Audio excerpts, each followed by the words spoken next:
दोस्तों, हम आज एक ऐसे मुद्दे पे बात कर रहे हैं, वो है एक वैकेंसी का दूसरे वैकेंसी से कोरिलेट कर रहे हैं।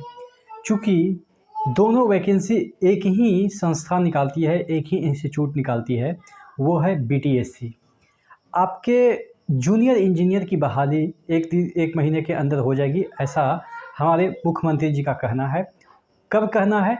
जब सुप्रीम कोर्ट ने ये आदेश दे दिया कि जो इनकी बहाली है वो की जाए और जो निरस्त कर दिया गया था वैकेंसी, उस फैसले को सुप्रीम कोर्ट ने पलट दिया है। तो कहने का मतलब ये है कि बीटीएससी हार गई, जो बिहार सरकार है वो हार गई सुप्रीम कोर्ट में, और जो कैंडिडेट हैं उनके पक्ष में फैसला हुआ और फिर से आपके 6000 जो बीटीएससी के जेई कैंडिडेट हैं उनकी बहाली इधर 1 महीने के अंदर हो जाएगी, ऐसा मुख्यमंत्री जी का कहना है।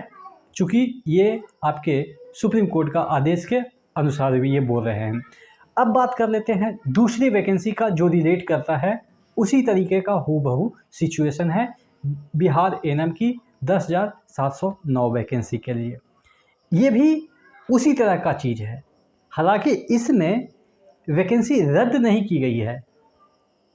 चांसेस बन रहे थे कि रद्द हो सकती है अगर सुप्रीम कोर्ट में हार जाती है या कुछ भी होता है, सरकार के पास ऐसा पावर है कि वो वैकेंसी रद्द कर देगी, जैसा कि जूनियर इंजीनियर में किया था, वैकेंसी रद्द कर दिया था। उसके बाद सुप्रीम कोर्ट में गए बच्चे लोग और उनका जीत हुई और अब बहाली की बात की जा रही है। तो एएनएम की मैं बात क्यों कर रहा हूँ? क्योंकि ये भी वैकेंसी अभी सुप्रीम कोर्ट में लंबित है और सुप्रीम कोर्ट में इसमें हालांकि सरकार वैकेंसी रद्द नहीं की है, लेकिन सरकार इसमें हारी हुई है। यहाँ सरकार हारी हुई है आपके बिहार के हाई कोर्ट में, पटना हाई कोर्ट में 2 बार हार चुकी है बिहार सरकार। अब ये मामला चला गया सुप्रीम कोर्ट। अब सुप्रीम कोर्ट में फैसला या तो संविदा वाला जेई, यानी कि जो पुरानी नियमावली है उसके अनुसार फैसला है, या जिनका कि कहना है कि हम कंपटीशन दिए, मार्क्स लाएं, उस आधार पे हमारा ज्वाइनिंग हो। तो ये 2 पक्ष हैं। यहाँ पे वैकेंसी रद्द होने की सवाल ही नहीं हो रही थी, लेकिन एक पक्ष जब तक ये आपका जूनियर इंजीनियर का फैसला नहीं आ रहा था, तब तक ये भी माना जा रहा था कि हो सकता है कि बिहार सरकार इस वैकेंसी को रद्द कर दे, जैसा कि बीटीएससी जूनियर इंजीनियर में किया था कि वैकेंसी को ही रद्द कर दिया था।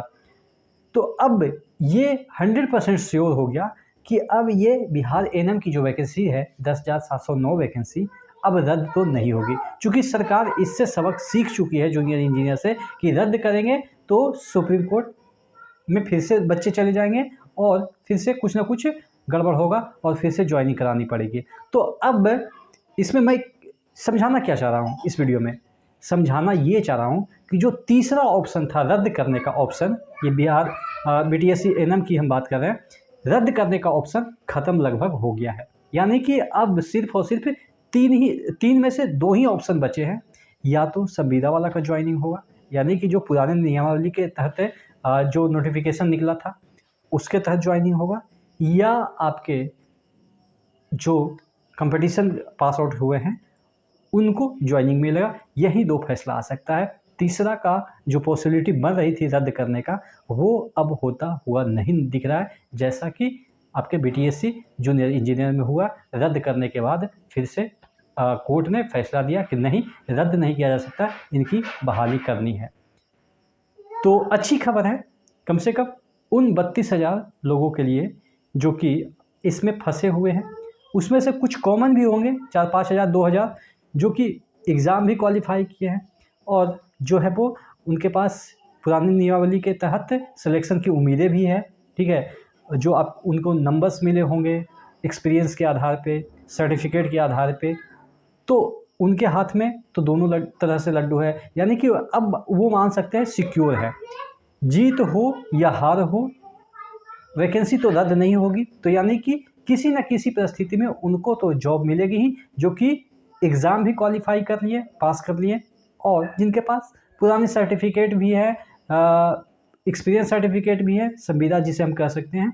तो यानी कि उनके पास अब 100% श्योरेंस हो गया कि आपका जॉब सिक्योर है। आशा करते हैं चीज़ें समझ में आई होगी। किसी और वीडियो में मिलते हैं, तब तक के लिए जय हिंद। कोई और टॉपिक के साथ, कोई और वैकेंसी के साथ नेक्स्ट वीडियो मिलते हैं, तब तक के लिए जय हिंद।